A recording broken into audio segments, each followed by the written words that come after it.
Hey guys, welcome to the first response video of Critical Lit, and no, it's not criticisms that I made. This is from crowgirl42, at crowgirl42 on Twitter.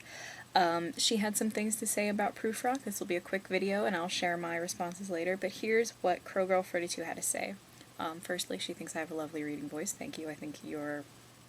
but thank you. I hate the sound of my voice. Okay, she says, this always reminds her of the Monty Python Art Museum sketch, which, if you have not seen, I didn't think about it until she said it, and she is spot on. It's hilarious, first of all, as most Monty Python sketches are prone to be, but you should go watch it. I'm sure you can Google it, and if you have seen it, you'll immediately know what I'm talking about. She says, and this kind of bummed me out, "Do I Dare Disturb the Universe has been on more annoying t-shirts, coffee mugs, and inspirational posters than I care to think about." That was my email signature for a really, really long time. So now I feel really, really embarrassed, but it's still probably my favorite line, so I'm just gonna have to make a face and move on. I don't know, I feel like that was the line that hit me the most when I was in English class, that succession of quick little lines. And do I dare disturb the universe? In a minute there is time for decisions and revisions, which a minute will reverse. I don't know, it grabbed me. It grabbed my, how old would I have been, 16, 15-year-old self, right in the collar. It grabbed me and I was in. That was the moment I was in for T.S. Eliot. Relatedly, sort of, the repetition of words between paired or triaded lines strikes me listening to the reading a second time. Not just repetition, but homonym use. She says pin and pin. Yeah, that is something I feel like even in The Wasteland you see a lot. He won't necessarily use homonyms. He'll use the same word over and over, the verb, the noun over and over to really reinforce the point. It kind of got me that she used pin and pin, because it does. It feels like he's sticking the words into you. He wants you to notice these very specific word choices. So definite good catch there. And she says she's wondering how much she's missing because she doesn't know the longer, larger piece. That's it.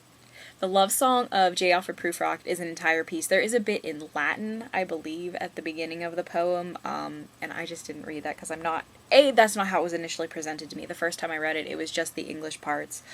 And also I would embarrass myself very, very direly if I were gonna...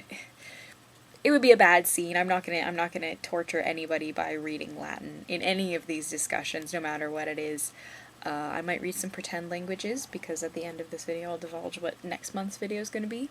But no, I was not going to read the Latin. So that's the whole piece, Hannah. Take it at face value. Last point, a lot of the language seems to be disclaiming a greatness or an importance that Eliot and his colleagues do not seem to be disclaiming in real life. Yes, that's true. While the poem is about, well, it's about getting old. It's about exactly what this J. Alfred Prufrock is going through. He mentions that he's balding, that his trousers are too long. The white flannel suit always grabbed me. I shall wear a white flannel suit, or a white, I can't remember the exact wording, and walk along the beach. But he's aware that he's growing old. He doesn't quite catch the lady's eyes like he used to. He's kind of shrugging off his greatness, like she says. Eliot and his colleagues, more than a little bit pompous, I would say. That's definitely a fair assessment. And I'm sorry if I'm squinting a lot. I'm not wearing my glasses and I'm too lazy to get out of bed, because right behind me, this big white wall, what it's supporting is a heating pad. So, but yeah, Eliot and his contemporaries were definitely... hoity-toity's not the right word. Intellectuals would be a good word, and I hate to use it in a derogatory sense, but if you sneer and say the word intellectual, I feel like that's what T.S. Eliot and his colleagues were. They're very intelligent people, obviously, and like I said, this is one of my favorite poems of all time, as is The Wasteland, as is almost everything T.S. Eliot ever wrote. There are very few pieces of his that don't just grab me, but it's definitely not easy to swallow stuff. It's definitely very almost pretentious, but that's okay, because at the time that was the fashion, that's what they were expected to write. Not even expected, but that was just the movement that was coming about. You kind of have to understand that. But yeah, it's almost... he's talking about this character, this J. Alfred Prufrock, who's sort of becoming the picture of smallness. He's becoming physically smaller, he feels less important, and yet we think of T.S. Eliot and his contemporaries as these big, almost, you know, you can't really get your head around who these people were. That said, and on a final note, I want to say if you can find an audio clip or anything of T.S. Eliot reading the love song of J. Alfred Prufrock, it was something that was very recently shared with me, and I could not do it justice. I did the best that I could. I did my very, very best 12th grade AP English college and high school class reading of that piece, because that was the first time I read it, and I read it with that intonation. I did the best that I could, honestly. If you listen to T.S. Eliot read his own works, there is a bit of that pompousness, that self-aggrandizement, but it's very gripping. It takes your breath away. It's very impressive. There's no other way to say it. So if you can find T.S. Eliot reading his own works, please do. And if this video or my video from before, or T.S. Eliot reading the love song of J. Alfred Prufrock, or even The Wasteland, or anything at all, anything that makes you want to share, you can put your comments below in the doobly-doo, or if you want to make your own video, you can send it on my way. Just let me know, or I don't know, does YouTube even still do video responses? Either way, let me know what you think of T.S. Eliot, and I'll make another video to follow it up.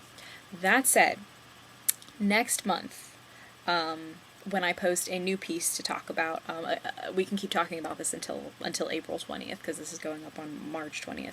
So we can keep talking about Eliot, but on April 20th, I've decided we're going to do Lovecraft. I know I'm like jumping in with both feet, but I think I'm going to do a reading from The Music of Eric Zahn. So if you are unfamiliar, you can go ahead and bust it out. It's a very, very short story. It's one of his earlier works, but I think it's probably my favorite Lovecraft. I think it's probably my favorite Lovecraft, full stop. There's no qualifier there. I really, really enjoy The Music of Eric Zahn. So I think that's what it's going to be. I'll try to find a bit, or maybe a couple of bits that kind of sum it up, and I'll read those and post them again. So again, there's no required reading. You can just watch the video that comes out once a month, and then I'll respond to that in turn. So yeah, let me know what you thought of Eliot. Looking forward to some Lovecraft, and thanks for participating. Really enjoying it. Check me out on Twitter. It's at Paperclippe, Paperclippe, and if you want to see everything Sinister Dream has to offer, we've got a lot of podcasts, we've got some other video shows, YouTube web series. Check that out at Sinister Dream PR, or facebook.com/SinisterDreamPRO. So let us know what you thought. Like us on Facebook, follow us on Twitter, follow me on Twitter. You can be my friend. I like friends. And have fun reading.